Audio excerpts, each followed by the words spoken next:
What's going on, family? I pray that all of you are doing well.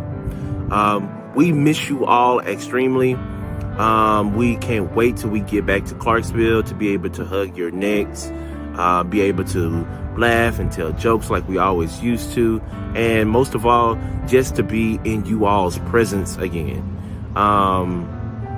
But in the meantime, in between time, I pray that this message is enlightening and inspires you to get through your week and be able to know that God's hand is always up on you, no matter where you are in your life right now. As most of you know, I was in the military for 5.5 years. And I remember this particular mission that we were obligated to ensure that all of the units were up to date with their records and prepared to deploy as if we were deploying at any moment in time. This was the first time that I had to interact with persons of higher rank.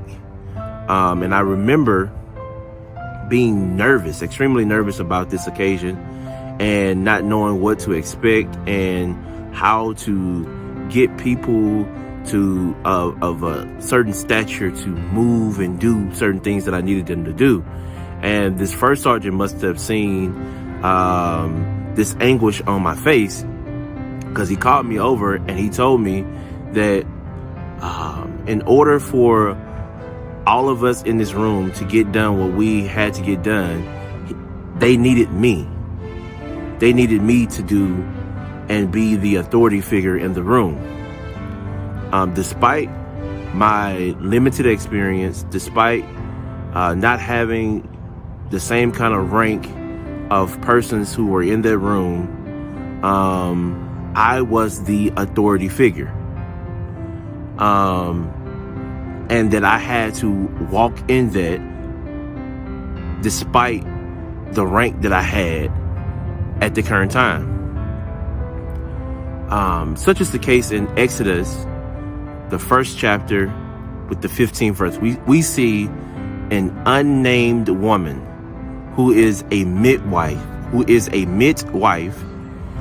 is directed to kill all of the Hebrew male children. She's not named. She has been given this authority from a powerful figure, but that was a figure even more powerful than the king that she was connected to. Despite the directions that this woman was given by this king, God told her to not kill the Hebrew male newborns. Now, she is of Hebrew descent as well. And we can get into a whole another topic about how we create violence between those that look like us, and the trauma that entails. That's another story for another day.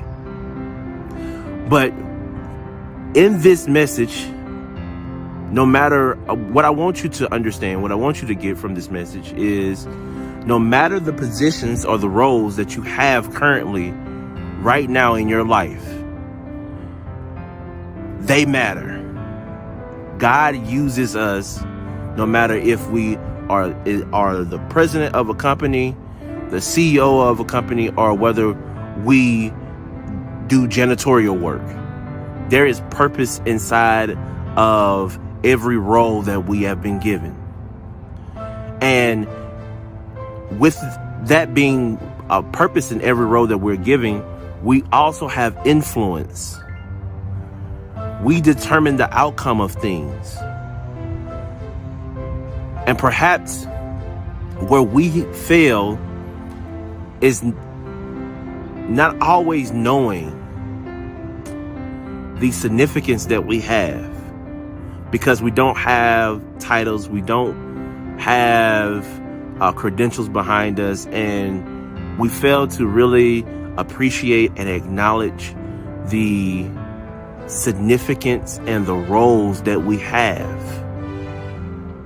So this week, I want you to know that whatever role you're doing, mother, father, teacher, steward, church member, whatever the role is that you have in your life, your role matters. Your role is significant.